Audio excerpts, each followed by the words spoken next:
welcome or welcome back to Scottish and Scared. I'm your host Stephanie, here to tell you all the weird and wonderful things about my wee country Scotland.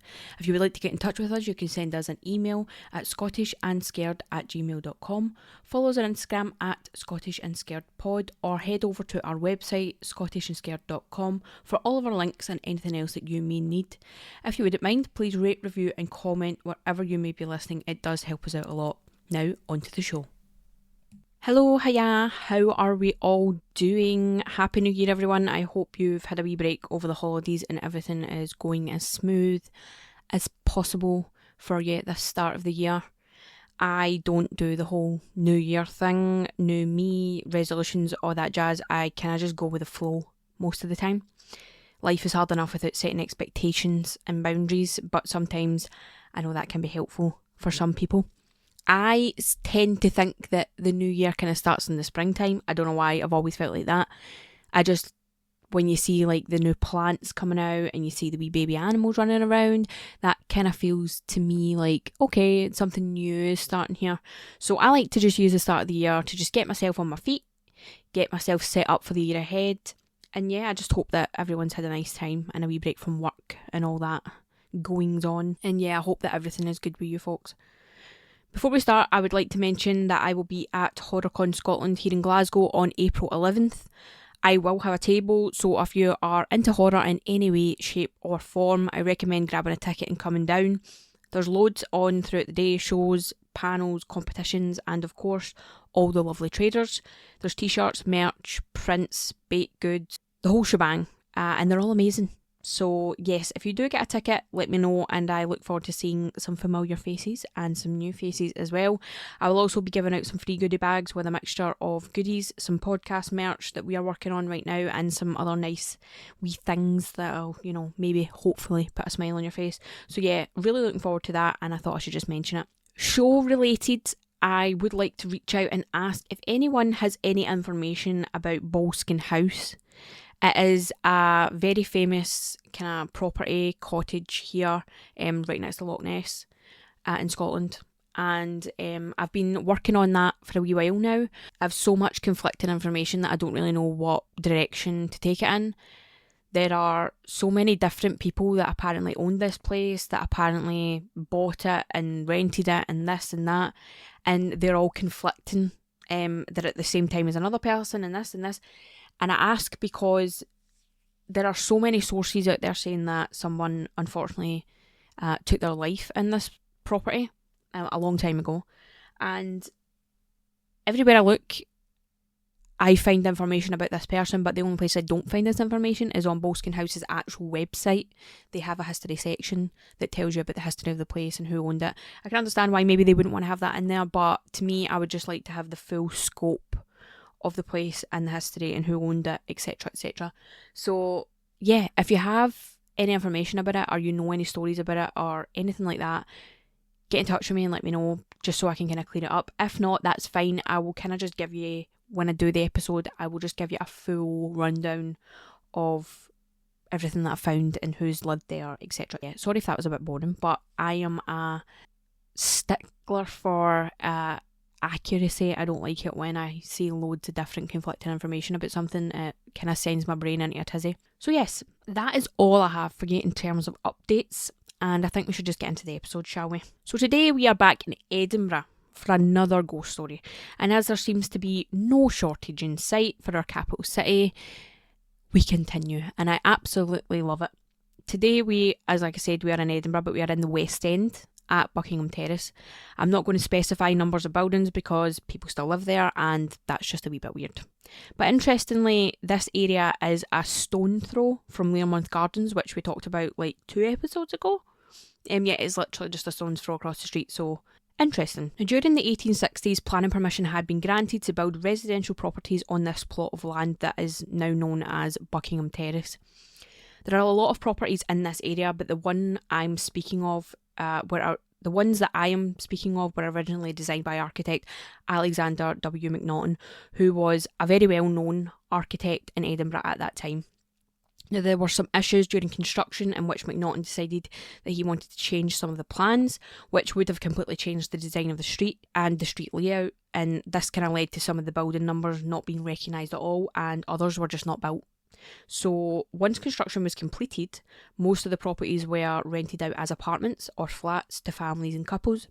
It was a very lovely and sought after place to live during that time, so there were no shortage of tenants. Now, let me just say, this is a beautiful area of Edinburgh.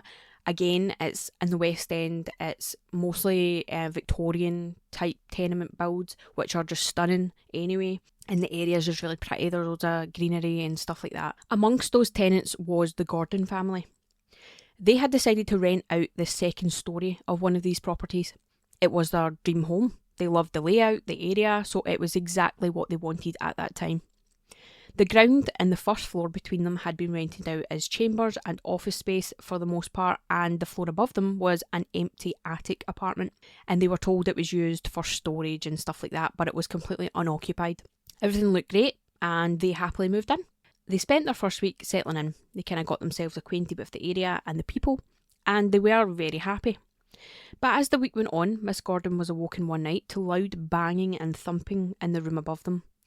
She likened it to a brawl with furniture being thrown against the walls and floors. She tried to listen in, but as soon as she sat up, the noises would cease. To her best knowledge, the property was completely unoccupied, but she paid it no mind, and she just went back to sleep. The noises would continue night after night, usually between 3 and 4 in the morning. Each time she would be wakened from her sleep. Not wanting to be a nuisance, she calmly mentioned it to the night porter in the building, simply asking who it was that was making the ungodly racket and the thumping up and down the stairs that early in the morning. The night porter seemed completely bewildered and assured her that there was no one in the apartment above and that she may have been hearing noises from the homes that they shared walls with. She reluctantly accepted the explanation, but she decided if it did continue that she would raise a complaint with the landlord. The night after, she was wakened in the early hours of the morning, but there was no thrashing or smashing or stamping of boots. It was eerily quiet, and she was overcome with a feeling of complete dread and fear. She lay thinking about every sound, every creak, every whistle from the wind, and wound herself up in an unshakable panic.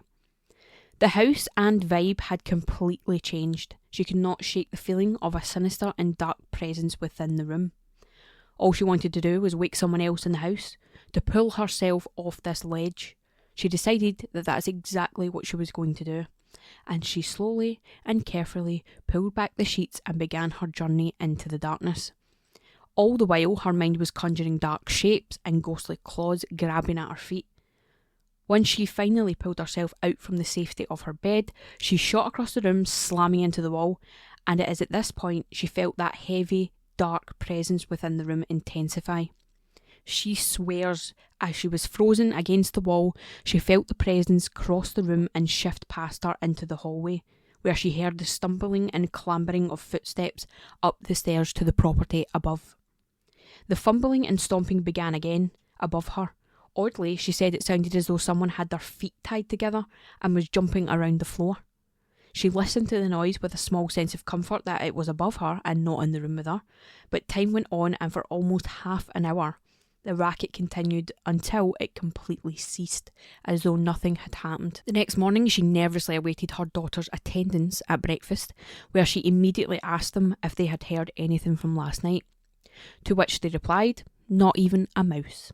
So at this point, Miss Gordon seemed to be the only one having trouble with this bothersome phantom and the noises and the banging. She would have a period of peace for almost a month. There were no more noises or apparitions within the home. Everything seemed to be kind of calming down a wee bit, and she questioned if she was just having a moment of madness, which I'm sure most of us would. A much needed break from the home came in the shape of a party in Argyll, which Mrs. Gordon was invited to. She obliged, and she set off, leaving her girls at home. Now, they were both very capable of looking after themselves and one another, and she also states they were very strong girls, not easily scared. While she was away, her daughter Diana was preparing herself for dinner. She wished to ready herself in her mother's room, where she was sleeping in her mother's absence. As she walked towards her mother's bedroom, however, the closed doors swung open, and something came barreling out past her to the landing, where it scurried upstairs. Diana did not know what on earth this thing was. She couldn't get a good look at it with the speed that it was travelling, and the noise it made as it went upstairs was as if it was wearing very heavy boots. With no hesitation, Diana decided she had to go after it. She had to know what this thing was. She sped upstairs and stopped at the attic door, listening for any clue to what or who was inside. Whatever it was thrashing and banging around the room. Still full of adrenaline, she swung open the door to confront this unnatural beast, and there it was. The blurry outline of a man standing in the centre of the room, its gaze fixed on an old 8-day clock in the far corner. It was so infatuated with the clock it didn't even realise that Diana was standing at the door watching it in complete horror. She couldn't move, she couldn't breathe, she was terrified to blink in case it realised that she was there. What was she to do now? And then she realised the clock was actually winding up. The thing that was standing in the centre of the room was winding up the clock until it stopped. And in the silence, it slowly began to turn in the direction of Diana. She was terrified. She was so scared she couldn't even let out a scream.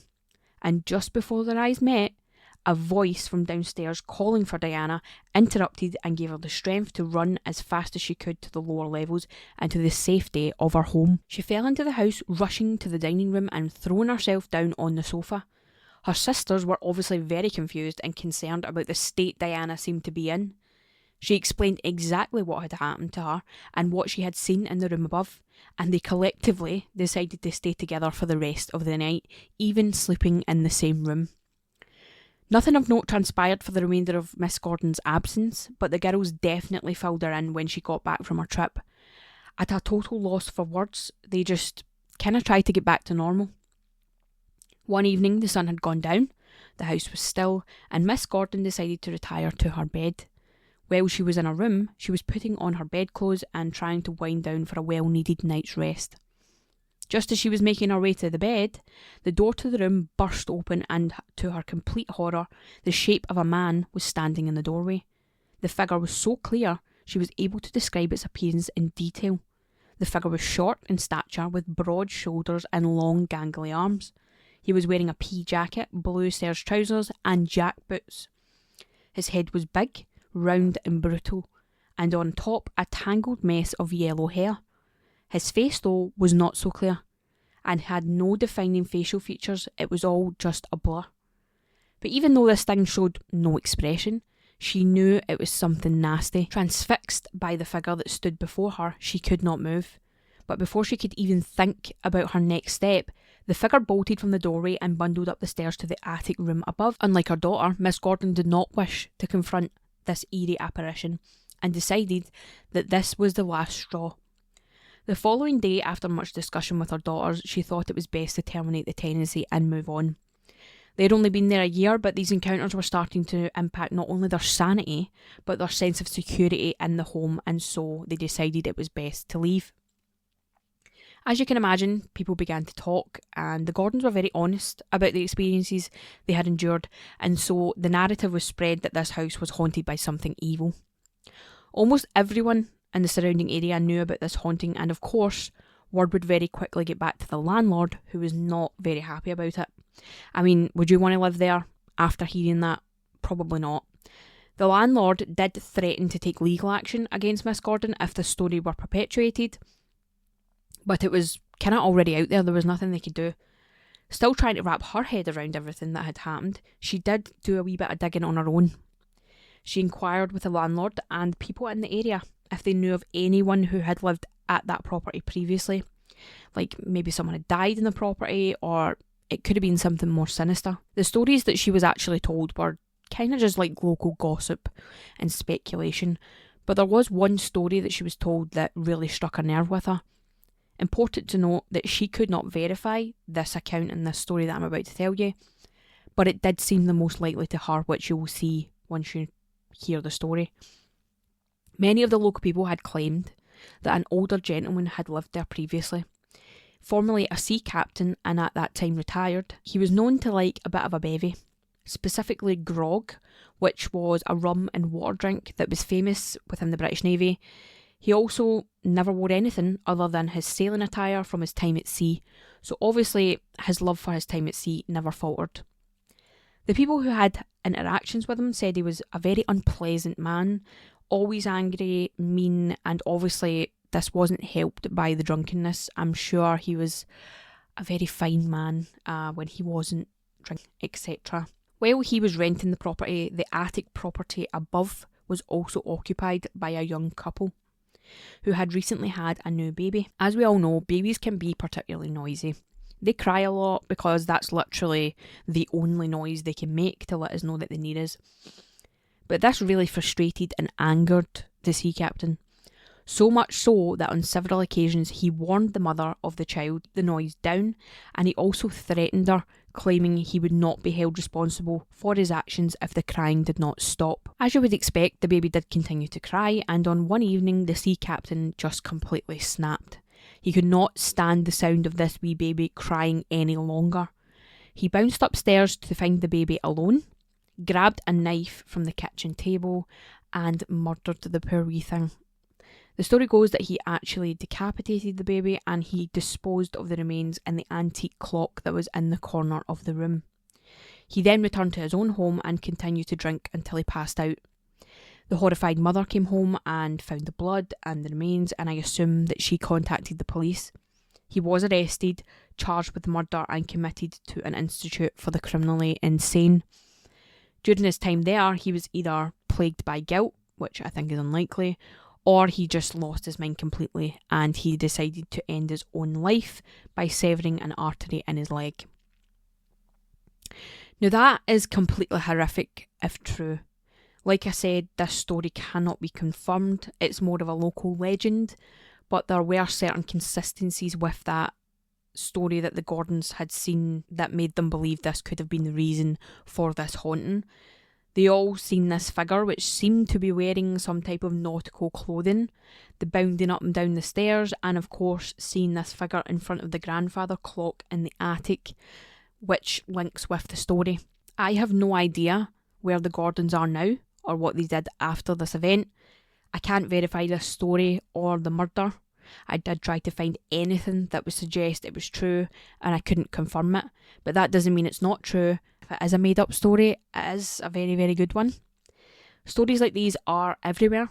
I have so many just like it coming up, and these are my favourite. Local legends that differ from town to town, village to village. They're just special to me. And I think we can all agree that the fear of something or someone in your home is a fear we have felt at some point in our lives. That waking in the middle of the night, your heart is racing and you don't know why, is scary. The murder in this story is horrific enough, never mind the rest of the things that went on. And if all of those things did happen, then yeah, it's very, very scary. The Gordons got out at the right time, in my opinion. And yeah, that is the haunting of Buckingham Terrace. Like I said, I don't know if this property is still there, and even if I did, I wouldn't be, saying numbers, etc., because that's a bit weird for people that live there. But yeah, that's the story of the haunting of Buckingham Terrace. That is all I have for you today. I hope you enjoyed this story and it doesn't keep you up at night. Stay weird, stay scared. Bye, folks.